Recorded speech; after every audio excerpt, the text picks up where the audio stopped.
And hi there. Good morning, good afternoon, good evening, whatever time it is. As always, happy whatever day it is. Happy Juneteenth, in fact. And welcome. I'm Larry Erickson. This is called the Erickson Report. And we start this time with an observation, one I think that we'll mostly agree on. The United States has a gun problem. It really can't be denied that we have a gun problem. But part of the problem that isn't talked about that much, but is still significant, is that we actually don't know how many guns there are in this country or how many people have them. Because keeping official records on that sort of thing, thanks to the standard combination of the NRA and political cowardice, because of that, keeping track on those kind of things is essentially illegal. So the information we have is all by survey. But according to one of the most highly respected such surveys, this is the Switzerland-based Small Arms Survey, which does this about countries around the world on a yearly basis. According to them, there are about 120 guns for every 100 Americans. There are more guns than there are people. We are the only country in the world where that is true. In fact, the second most, if you will, gun-intensive country, which is Yemen, has about 60-something guns per 100 people, and they're in a 7-year civil war. Americans own nearly half of the privately held guns in the entire world. Now, those numbers, of course, they're by survey, so they're a little bit uncertain, a little bit of variation in them. But there is one thing we know for sure. More guns equals more gun crime, more gun deaths, more murders, more suicides. That's what the research shows over and over and over again. So much so that on a national level, on a country level, there is pretty much a straight line relationship between the percentage of people who own guns and the rate of gun death. On this graph here, that red dot in the upper right corner, that's us. We are clearly an outlier in this. And it's true within our nation as well. According to Scientific American, there are about 30 studies that show that more guns in an area are linked to more crimes of all sorts, not just homicide, but gun crimes involving murders, rapes, armed robbery, and other such. And in fact, the number of studies indicating that's not true, they said there's only a handful of those. In other words, more guns do not stop crime, they create it. Again, according to Scientific American, assaults with a firearm are nearly 7 times more likely in states that had the most guns compared to the states that had the fewest. More than a dozen studies have revealed that if you have a gun at home, you are more likely to be killed by a gun than someone who didn't have a gun. In fact, twice as likely. Research from the Harvard School of Public Health says that states with higher gun ownership have higher rates of homicide. Data even tells us that if gun shops or gun dealers open in an area, killings in those neighborhoods goes up.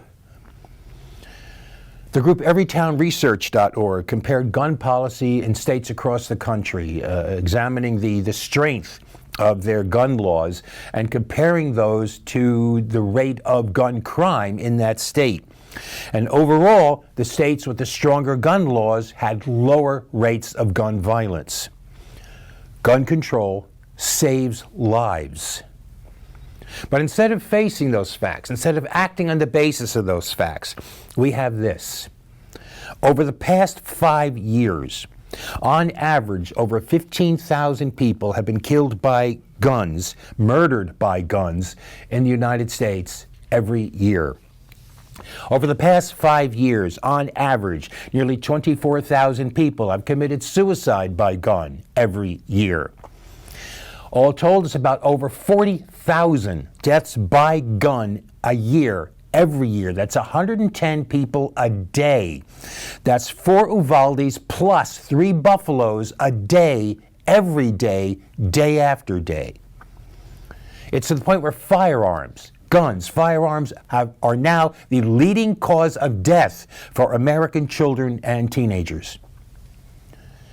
The U.S. gun homicide rate is 26 times that of other high-income countries, and access to a gun doubles the risk of homicide.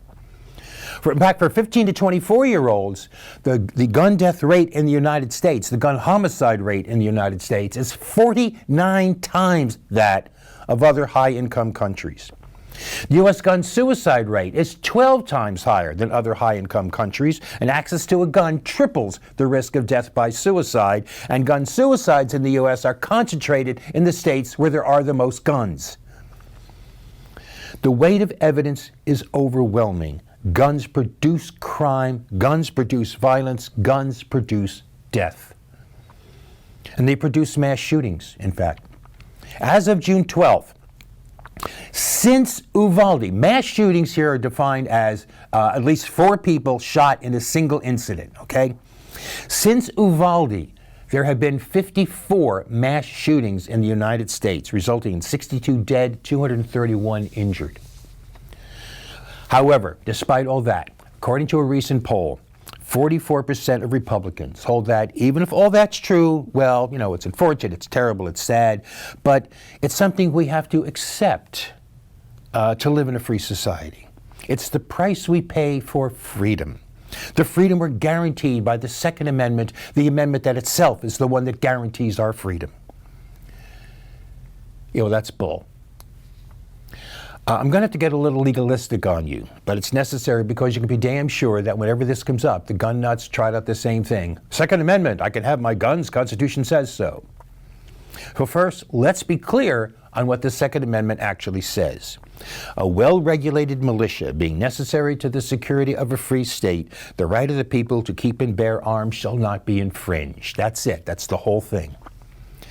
There were some relatively early cases before the Supreme Court about the extent, the reach, the understanding of this amendment.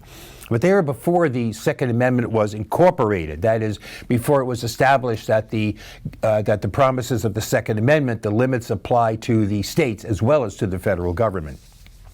So the first big relevant case on this was United States v. Miller. That was in 1939, and it concerned the National Firearms Act of 1934.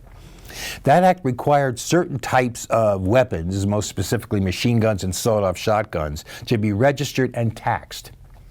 A unanimous Supreme Court upheld the law, finding there was no conflict with the Second Amendment.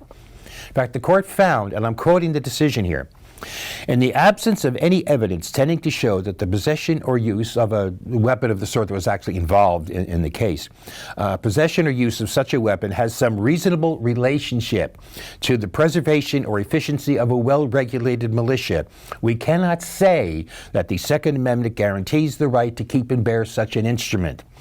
With the obvious purpose to assure the continuation and render possible the effectiveness of such forces, the declaration and guarantee of the Second Amendment were made. It must be interpreted and applied with that end in view. Now, the language there is kind of stilted, but the meaning is clear enough. For 69 years, that was the legal precedent. It was relied on by all lower courts, referred to by the Supreme Court itself.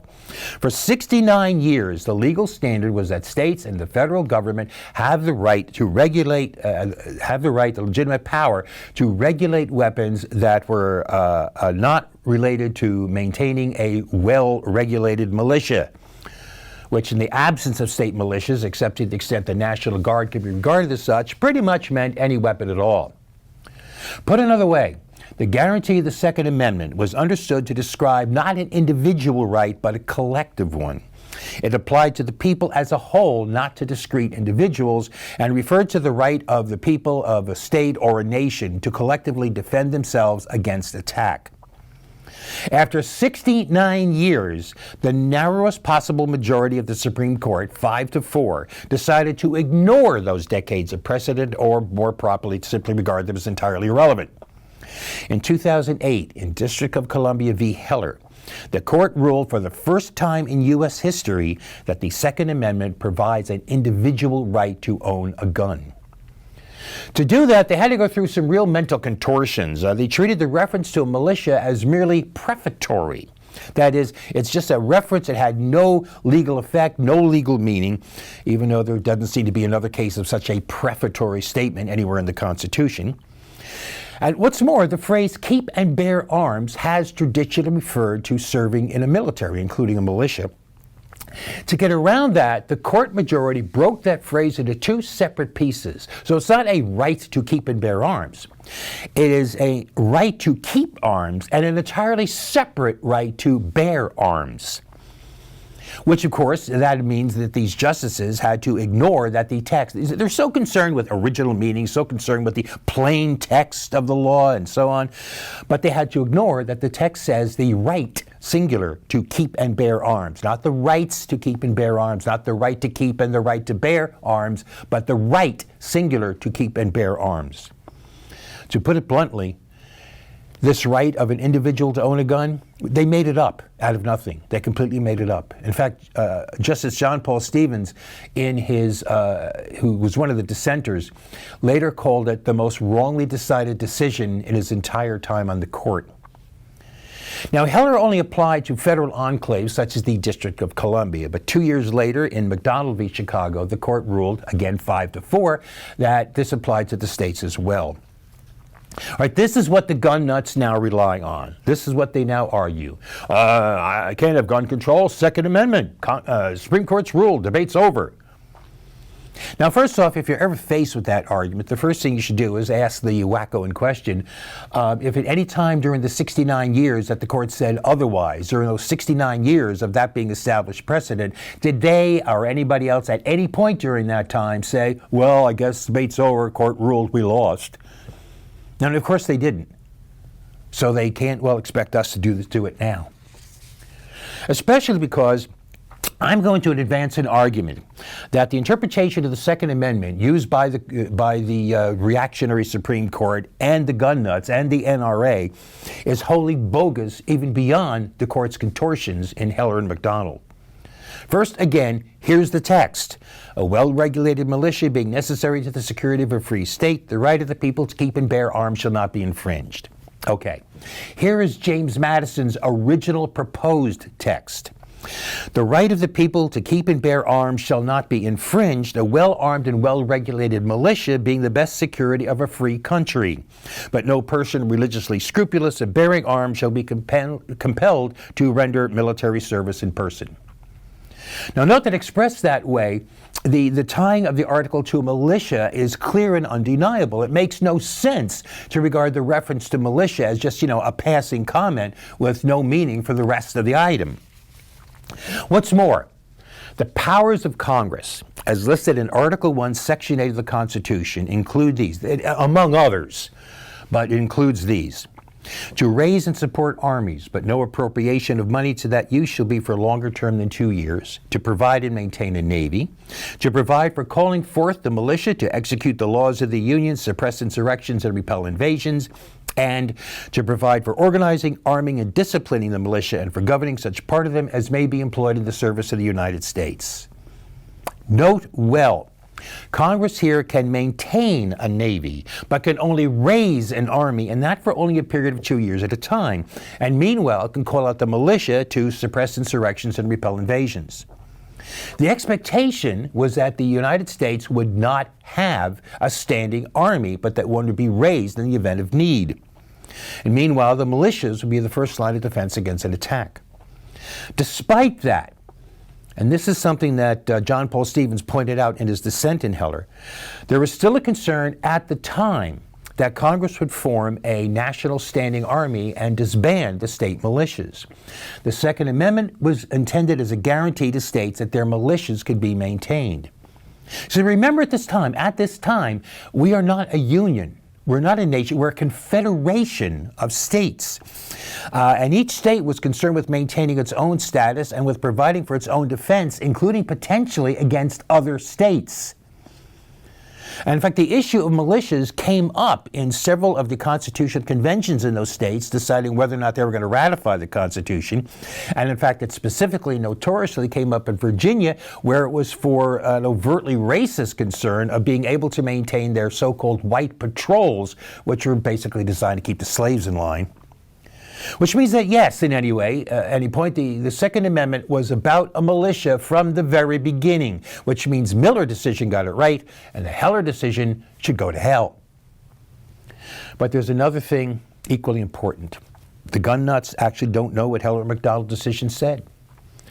In fact, in Heller McDonald, the court said it agreed with the Miller decision that the government has the right to regulate weapons. And that it only applies to weapons in common use for lawful purposes. In fact, the court said it should not, specifically said that the Heller decision should not cast doubt on long-standing prohibitions against things like possession of firearms by felons or carrying firearms into government buildings or imposing qualifications on the sale of arms. It also said that other existing or potential prohibitions, such as banning concealed weapons or the carrying of dangerous and unusual weapons, were unaffected by this decision.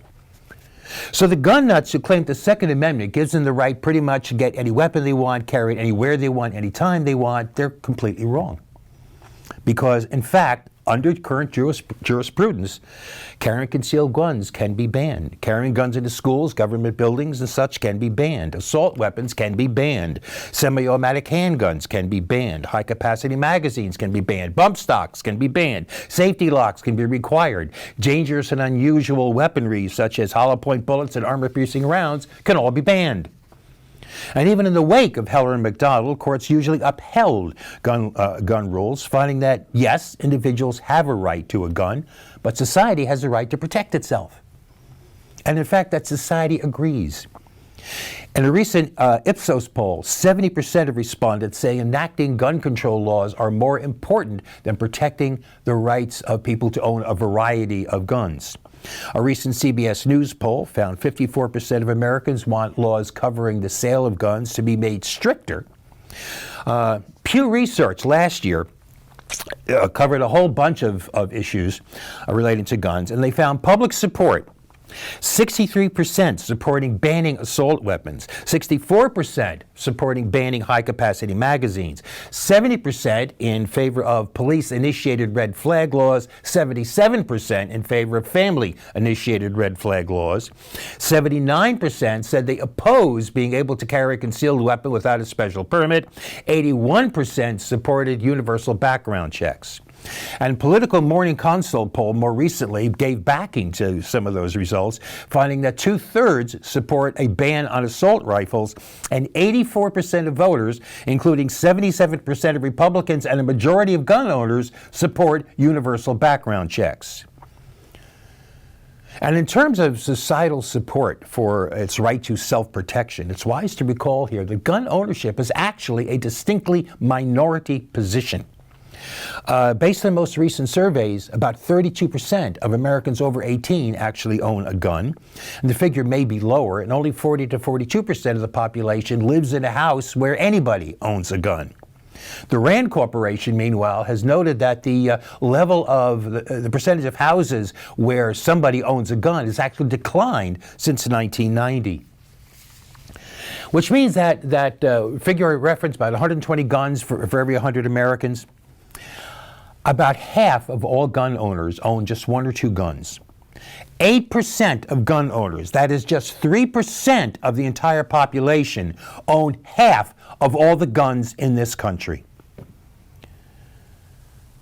It is clearly a minority position to own a gun, which makes the political cowardice involved even more offensive, even more remarkable. It makes the moral offensiveness even more notable. Now, admittedly, the House of Representatives has recently tried to take some steps, knowing surely that was a futile gesture, but they tried at least.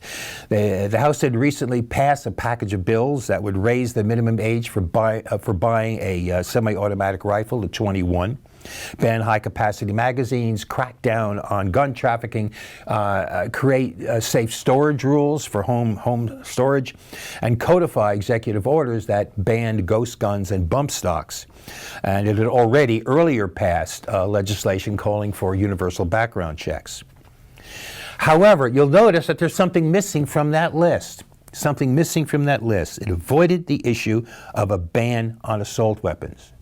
Did not ban them, did not propose banning them. It's completely off the table. It's totally. The idea of banning assault rifles rather, is off the table even as the House passes all this other stuff.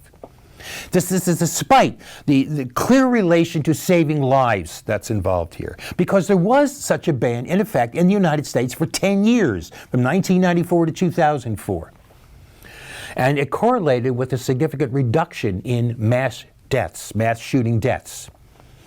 For the 10 years preceding this ban, there were about 65 mass shootings using these kind of guns in that 10-year period. During the 10 years of the ban, there were 55 or so, which is a rather significant drop, which some people, however, deny was really a statistically significant difference. What they can't deny, however, is that in the 10 years after the ban was lifted, the number of such shootings rose to 181. But it's so far off the table that not only isn't it part of the House legislation, in fact, the Senate said, and before they even brought anything about guns up, they said, well, that's not going to happen. It was off the table before it started. But the Senate, what they have now in this major bipartisan breakthrough, this breaking the log jams that we're getting, they have a framework. Not legislation, not even a finished piece of legislation to debate. They have a framework for the legislation, which turns out now to be an almost finished framework for the legislation. The big elements in this framework are encouraging, not requiring, but encouraging states to establish red flag laws, providing money for school safety, money for some mental health resources, and expanding background checks for buyers under 21. Now, all this, I suppose, is better than nothing, even though that's a really damn low bar to have to get over. But it is so far removed from what's needed that it almost feels like yet another defeat, like another surrender on the part of those who at least should know better. Especially because the school safety stuff is not only crap, it's potentially dangerous.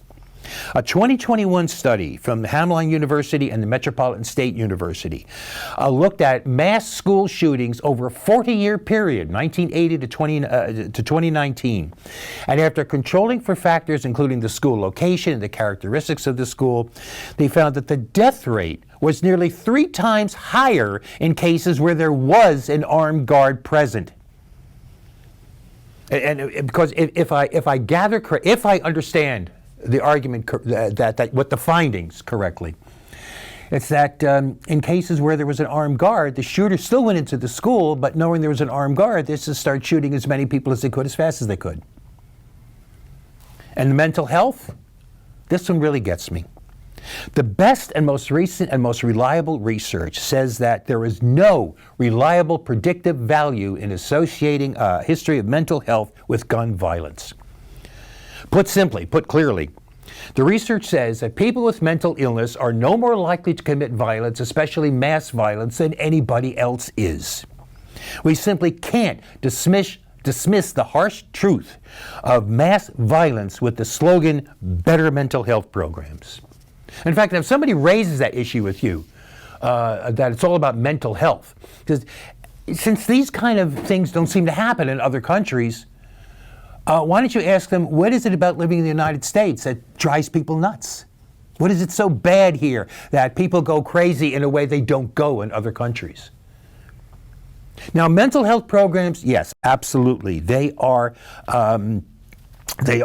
justified, but they're justified on their own account, not because they will deal with gun violence, because they will not. They're a gun lobby, gun industry, right-wing, gun fanatic generated distraction, trying to get us to look at anything except the damn guns. Don't get distracted. Stay focused, especially because right now it appears the Supreme Court is on the verge of making this whole business worse. The case is State Rifle and Pistol Association v. Brune. It's a challenge to a New York state law that's been in effect since 1913 that says that anybody who wants to carry a concealed weapon in public has to get a special permit explaining why they need one. The suit claims the Second Amendment allows them to do that without providing any reason whatsoever. Don't need a permit, they can just do it. Based on oral argument, it appears that the super-reactionary supermajority of that court is going to agree with that. dramatically expanding the scope of the Second Amendment and further increasing the presence and therefore the risk and therefore the damage done by guns, all the while ignoring its own dicta in Heller that such laws are unaffected by that decision. Such a decision, in fact, is going to reverberate far beyond New York. 7 other states, including California, Connecticut, Delaware, Hawaii, Maryland, Massachusetts, and New Jersey, plus Washington, D.C. and several other big cities, have the same such laws, all of which we put at instant risk by a decision. And I think it's one of the bases for the argument that getting a permit is that getting a permit requires the permission of some local authority, usually a chief of police, and that these people say it violates the Second Amendment, that some government agent can decide this.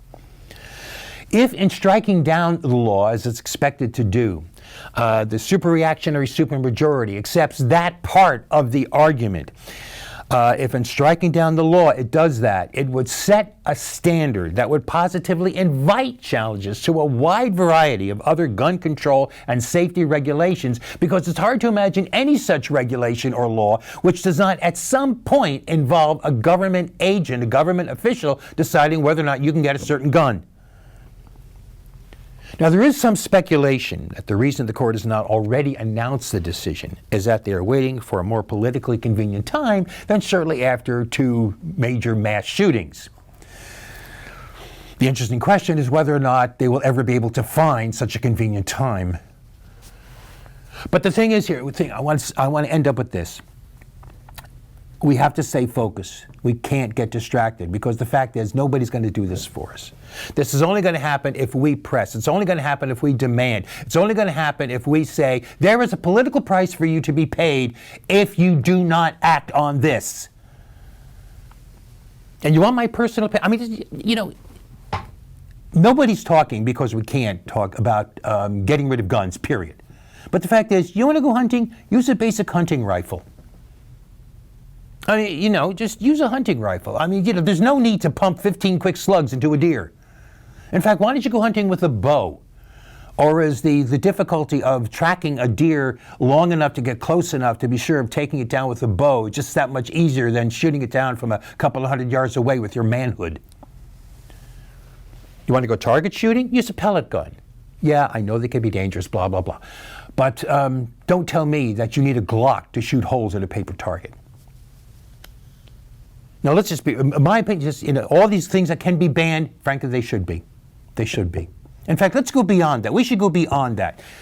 When the people who oppose women's rights, the people who say that, you know, that they're against allowing for the right of abortion, those people did not just say after the Roe decision that, oh well, it's over. They just kept saying that was wrong, that was wrong, that was wrong, that was wrong. We should be saying Heller was wrong, was wrong, was wrong, was wrong. And the last thing is that Bill Press, a syndicated columnist journalist, just said it out loud, one of the few people that have, and it's time to think about this too. We should be saying, get rid of the Second Amendment entirely. If we're going to have one, we should have one for the 21st century, not for the 17th, not for the 18th. All right? That's it. Anyway, I'm done. I'm out of here. We will see you in 2 weeks. And in the meantime, you have the best 2 weeks you possibly can. And as always, peace.